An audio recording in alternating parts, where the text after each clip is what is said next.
Welcome back to Fox News Saturday night, where the United Nations General Assembly is wrapping up in New York, which explains why there's so many hookers headed to the airport.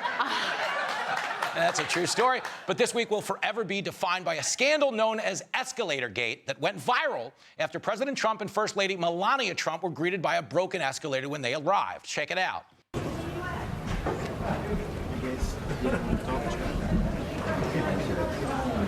And now it's not working. Now, to be fair, this is not the worst thing that's ever happened between a president and a set of stairs. And if you don't believe me, you've never seen Joe Biden board Air Force One.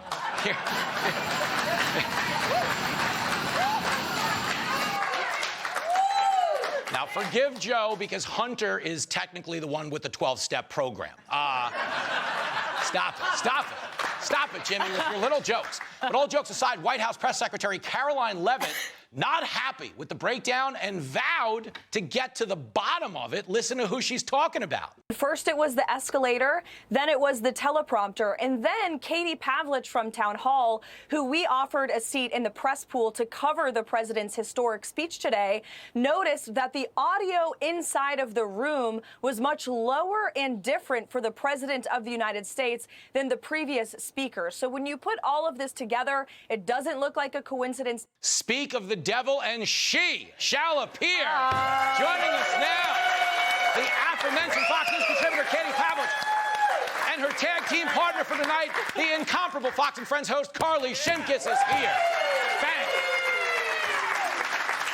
Hello. First and foremost, thing to get you up to speed on, okay? Katie is a general in the Fashion Army.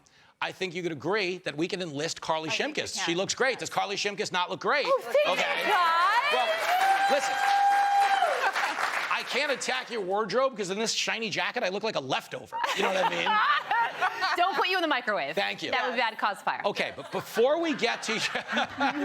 You're just figuring that out now? Yeah. Being a new mom, isn't that great? Okay, before we get to your theories, I know this might sound silly to people that were really getting into this conspiracy, but the UN might have really had it out for Trump, okay? Because he went there and made fun of everything they hold dear. Like, watch this quickly. Your countries are going to hell. It's climate change. It's the greatest con job ever perpetrated on the world. These are the two things I got from the United Nations, a bad escalator and a bad teleprompter. But great. What's so great is if you're watching the crowd, they're sitting there with the energy of a cat getting a bath, you know, just like.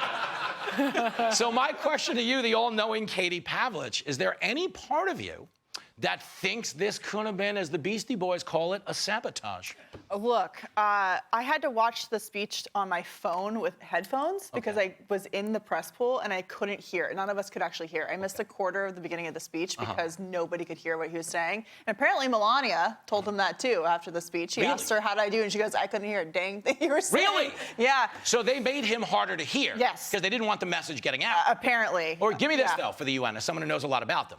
They put out a statement blaming the videographer, saying he went backwards up the escalator and he triggered it. I know that sounds ridiculous, because if that was true, every 3-year-old in America would be shutting down escalators. But isn't this technically progress for the UN, because they're blaming somebody besides the Jews for once? Yeah, that's true. That's true. Look, it's either they can't blame the Jews for it. Don't scare me. It's either that they were sabotaging the president on 3 different occasions, or they were operating like a third world country, which is why he was telling them all their countries are going to hell. The only thing he didn't say, Carly, is that they were eating the dogs and eating the cats. Right, yeah. That was well, pretty... first of all, I did hear the videographer was Jewish, so it checks that they would... Oh, that they would have blamed him anyway. No, they were absolutely trying to mess with Trump, and I know that because there were UN staffers who told a Times reporter, they're like, wouldn't it be funny if we mess with the elevator? And it was reported a week ago. Yes. And now their whole response is like, no, it wasn't us. It was that guy. Just because we, tweeted about it doesn't mean we, talked about it. It's like they're teenage girls. Come on, Dad. Meant it. Let me give you this question. Having watched the video, okay, a million times. Which one? The escalator getting stuck? Okay. I thought you were saying the other one. We're Having berating seen it, everybody. Really wrap your brain around this. Give me a real answer. Having watched that video a million times, how hot is Melania? She's the most beautiful first lady we've ever had. I'm not when she was here for Fox and Friends first. It's like hard to. Yeah. Hard to She's a model for a reason. But the thing I wanted to get credit for, because she, as gorgeous as she is that nice, she even helped me up after the Secret Service tased me. Like, straight up. It's like, get up, Jimmy. It is okay.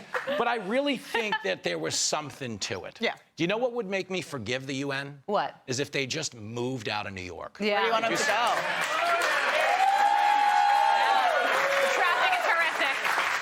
Where do I want them to go, for real? Yeah. Just, in all honesty, and just anywhere with less traffic, because they're really breaking people 1 week a year. Do you maybe not know this? Last year, I was getting driven home from Fox. My driver had such a meltdown that I showed him my taxi license and jumped in the front and drove him home. I'm not even kidding. I'm not even kidding. And then I got out and tipped him in front of my house, straight up. Because he didn't know the street closures. And I'm like, dude, this is gonna freak you out. I'm actually a cab driver. Like, I can get you through Queens right now, and you can like keep your job. How'd you feel back in the driver's seat? Listen, man, it smelled better than it did the first time, you know, because I wasn't in a cab. But that is the problem with New York. You're gonna break people down because, like, when you drive in New York, okay, it is so psychotic here. It is the only city in the world where you signal after you've already made it into the next lane. Yeah, it's true. Anywhere else in America, you want to go left, you put on your blinker. Well, the middle finger. Yeah, and in America, if you want to go left in America, you put on your blinker like, hey, I'm going left. But if you do that in New York, they block you. Right. So instead, you go left, then you put on the blinker like, ha-ha, you, I made it. That's how it works. Hey, Sean Hannity here. Hey, click here to subscribe to Fox News YouTube page and catch our hottest interviews and most compelling analysis. You will not get it anywhere else.